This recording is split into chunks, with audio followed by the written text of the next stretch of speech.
If you've ever been trying to figure out how to rank on the YouTube search results, you've probably been told to focus on creating your channel and video tags, pumping your description with a lot of valuable keywords, and SEO secret hacks you should be doing when you're uploading your video. But ranking your video doesn't start there. It starts way before you hit record, when you're first choosing the topic. Get that wrong and your video never had the chance to perform in the search results. So in today's video, I want to show you how you can be building YouTube videos around what your viewers are searching for on this platform. Now, the things I'll be sharing with you in today's video is the exact framework I follow when I rank my own videos and my clients' videos as well. So before we actually get into creating the videos that will rank on YouTube, the first thing I want you to figure out is understanding what is the primary keyword you're trying to rank for. The mistake I see a lot of creators make is they choose a primary keyword that's pretty relevant to their niche, but they end up making content that's just way too broad. What I mean is that I see a lot of creators choosing a keyword like local SEO and just thinking putting it in the title is just good enough. I mean, sure, in some cases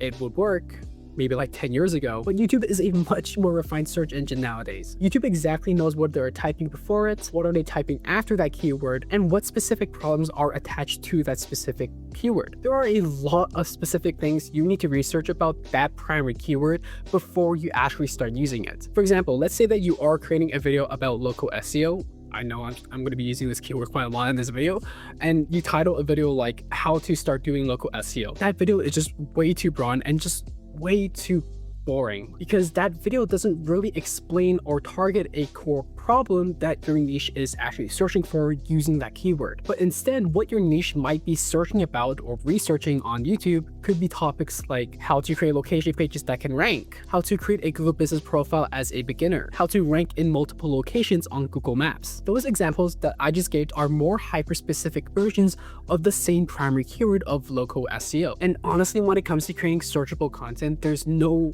real guesswork here. The data that you'll be getting already shows you exactly how your niche is using that keyword. And your job really is to align your topics with that usage. So once you understand how these primary keywords are being used, the next layer is actually about how you find questions around those keywords that your viewers are searching for. Now, there are a lot of tools that you could be using to research keywords for the purposes of this video, and you can see on your screen, I'll be using vidIQ, but to be honest, whether you use vidIQ, TubeBuddy, or any other type of program, the principles that I'm going to be sharing with you in this video is going to be the exact same. So don't get too hung up on the tool and just follow what I say in this video because it's going to be valuable regardless. So the first thing I want you to do is search for your primary keyword that you are trying to reach out to for that niche. For example, let's say that I want to do a local SEO since we're already using that as an example in today's video. So once I search it up, at first glance, you can see that this keyword is actually really promising. You can see that their search volume is actually really high and it's trending at the moment on YouTube, and the competition is actually really low. So on the surface level, it might actually seem like this keyword is a really good keyword to be using as a creator that is trying to rank on the YouTube search results. But here's where a lot of creators just get this wrong. Even though this keyword is showing low competition and really high volume, you still need to check the actual search results for this video. So if we were to go to YouTube right here and search up the actual keyword local SEO, and once I search it up, you'll notice something very important. The top results that are being shown are being dominated by these massive channels. For example, SEMrush with over 210,000 subscribers, HubSpot Marketing with over close to 600,000 subscribers, Ahrefs with 660,000 subscribers, 100,000 subscribers, 200,000 subscribers, 30,000, 400,000, and so on. So what you can really see here is that in reality, the space for this primary keyword of local SEO is being saturated with creators that have just a massive authority and a massive audience backing them, which in turn means that trying to rank first on a keyword like local SEO is going to be extremely difficult for you. So instead of trying to rank for these broad keywords that I just showed you, what you really want to try to do is rank for what I like to call supplementary keywords. Now, these keywords are going to be a lot more specific in variations regarding your main topic. For example, in local SEO, there are supplementary keywords like location pages, Google Maps ranking, Google business profiles, on-page SEO, backlink strategies, you name it. But essentially, all of these supplementary keywords fall under the primary keyword of local SEO. But they're much more hyper specific. And if I were to go on YouTube and search up any of these supplementary keywords like location pages, you can actually see that it's not really dominated by a lot of top creators. Sure, there are some channels that is popping up with only 100,000 subscribers, but you can see that some of the top creators that is ranking first on YouTube is actually having around 5,000 subscribers, 9,000 subscribers, which is a lot more manageable when it comes to ranking on YouTube. So with that being said, where I personally like to spend most of my time on vidIQ is the questions tab. And this is because most people don't search single phrases on YouTube. They actually search full on questions. I mean, you probably have done it yourself. If there is a very specific problem that you're dealing with, you probably just went straight to the YouTube search results and search up the exact question that you have in mind. Rarely do you ever type in single word phrases. So when you look at the questions, you're trying to exactly see how your audience is typing their problems into the YouTube search results. And what you're looking for in these questions is a combination of high search volume and also really low competition, and with a strong SEO score of ideally above 60. So any of these top questions that are being searched about at this moment would be a great contender if you're trying to rank for keywords relating to local SEO. As an exercise or just another example, let's take a look at location pages and the types of questions that are being searched about this topic. Okay, never mind, there is not a lot of questions that are being searched about, but there could actually be quite good ones that we can make videos about right here. And this is actually a good thing. You can see that there's really only one or two types of questions that are being searched about on YouTube.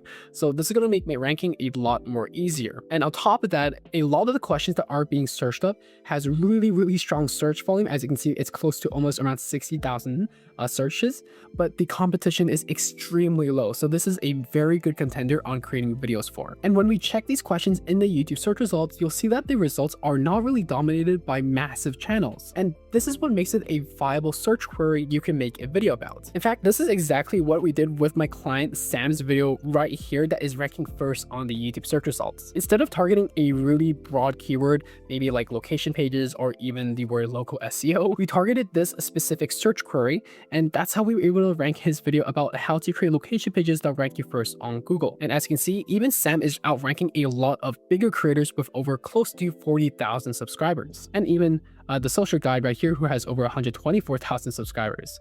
So yeah, with this exact strategy that I'm showing with you, even smaller creators like Sam is able to outrank larger creators. Now, as another example, let's say that we are searching for the term Google Business Profiles, and inside the questions tab, after doing some scrolling around and seeing a lot of different types of questions that these local business owners are searching about, you'll potentially find a query or a question that is very unique like this one.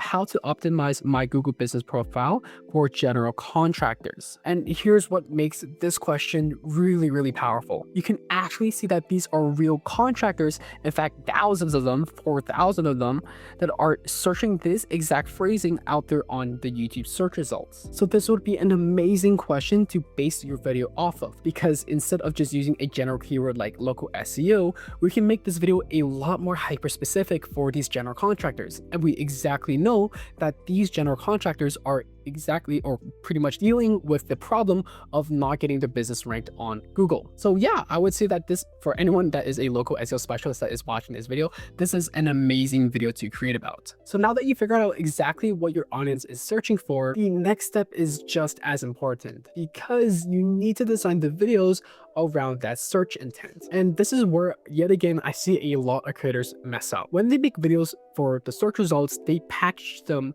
like homepage videos, as in they're trying to create a lot of intrigue, make the video sound very clever, or make the thumbnail and title packaging sound really mysterious. This only works for browser traffic and not so much for search-based traffic. When someone searches for a specific piece of content on YouTube, they're not browsing to find a video to watch. These viewers would have an exact problem that they need solving, and they're just looking for a specific answer to it. And your title, your thumbnail, and your video idea needs to clearly match this intention. For example, if someone types on the YouTube search results how to create location pages that'll rank, they're not really looking for a video titled something like 7 mistakes that's killing your location page rankings. I mean, it's an interesting video, but it's not what they searched for. You have to understand that search content has to be a lot more direct. If someone types a very specific phrase, your title and thumbnail packaging should clearly match that phrase. I mean, word for word, it doesn't have to be exactly the same, but it should give off that exact same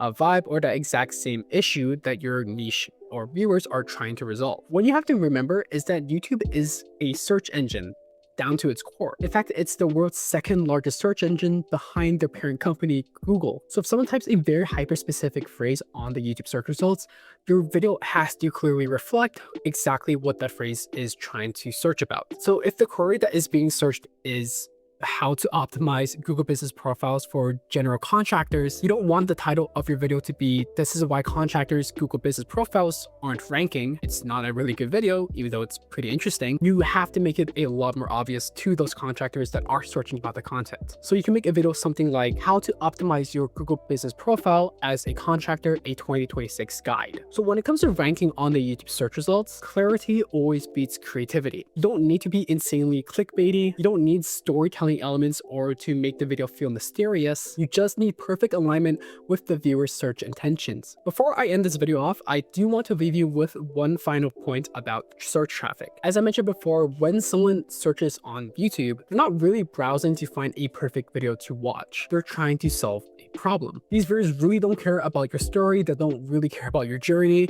and they don't really care about you ranting to the camera. They want a clear answer, a clear process, and simple steps that they can easily follow. And the faster that you satisfy that search intent, the better the retention and possible conversions you'll be getting. And retention is what reinforces your rankings on the search results. So if people click your videos and quickly get exactly what they searched for, YouTube is going to recognize that. So when you're creating search-based content, don't overcomplicate it.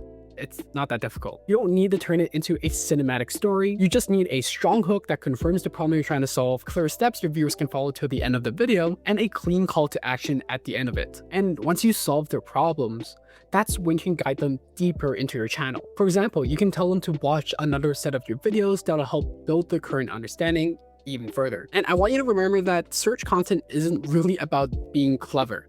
It's about being clear. And if you get that right, ranking becomes a lot more easier. And with that being said, this is everything I really want to cover in today's video. It's quite a long one, I think, but it can definitely give you a lot of insights on how you should be creating videos that can actually rank on the YouTube search results. Now, if you're debating on whether to start a new or use an old channel that you have, especially if you want to start ranking on YouTube, you should watch this video that is showing on your screen at this moment, where I go more into detail on what's the best option to pick for. But other than that, you should take everything that I just said in this video because I know you're going to kill it on YouTube.